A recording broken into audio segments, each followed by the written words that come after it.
E aqui uma pessoa sonhou com um bando de cavalos e ele estava em um dos cavalos e tinha que impedir que aquele grupo fosse produzir um grande estrago numa cidade vizinha. Então, estes cavalos simbolizam as nossas forças instintivas, simbolizam as nossas forças humanas, que não estão totalmente domadas. E nós precisamos aprender a reconhecer essas forças, precisamos aprender a coordenar estas forças, conduzir essas forças. Seria muito interessante se esta pessoa lesse Hora de Crescer Interiormente, porque lá tem um dos trabalhos de Hércules que é sobre isto. Todos têm que fazer este trabalho. Mais cedo ou mais tarde tem que assumir este trabalho de coordenar todos aqueles bichos, né, que tem dentro, que são verdadeiros grupos de bichos, que a uma certa altura você tem que aprender a lidar com eles, a coordenar, conduzi-los, né, para onde eles têm que ir. Porque estas forças involutivas, essas forças desencontradas, são forças fora de lugar. Chamam isto de forças do mal. São forças fora do lugar. E nós temos que, cada um em si, ir colocando essas forças no lugar. E arrumando isto. Primeiro a gente arruma em si. Depois que consegue um certo domínio sobre o próprio jardim zoológico, não é? Então, depois que consegue um certo domínio ali, aí começa a ajudar os outros a fazer isto, começa a ajudar as forças planetárias a entrar no lugar. Mas isto é um processo de serviço. Na hora de crescer interiormente, tem muitas chaves para a gente fazendo esse trabalho. Uma pessoa leu em um livro de La Sala Bata que é necessário nós formarmos muito bem a nossa personalidade para que ela seja um bom instrumento da alma. E que esta formação da personalidade é muito necessária para depois transcender a personalidade. Sim, isto é assim mesmo, teoricamente.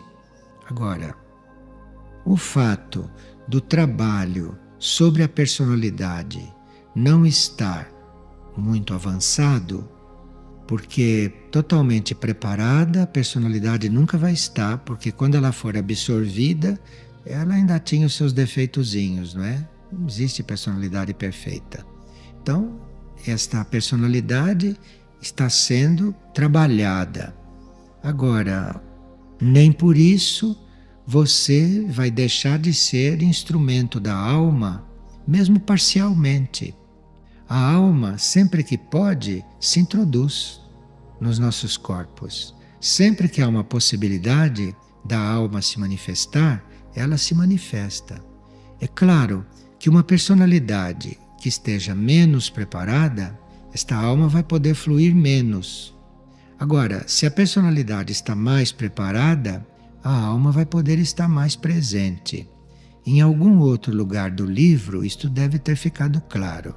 Às vezes nós não podemos ver uma coisa por uma frase, porque aquela frase está dentro de um contexto e muitas vezes a complementação para aquilo está num outro parágrafo, está numa outra página, às vezes está num outro capítulo. Então a gente vai lendo e vai acrescentando aquilo ao que já sabe.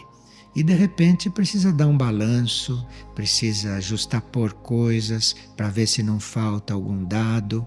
Assim se estuda no terceiro raio, que é o raio daqueles livros da La Sala Bata. Então a personalidade, quanto mais ela estiver preparada, quanto mais ela estiver entregue, quanto mais ela estiver em harmonia, mais ela vai deixar que a alma flua. Agora, ela diz que tem uma vontade frágil. Tanto assim que quando ela diz, seja feita a tua vontade, para a alma, ela deixa que as coisas aconteçam. Quer dizer, ela põe na mão de Deus para ficar livre. Ela põe na mão de Deus para ela não precisar fazer. Isto não é bem assim. Isto não é bem assim.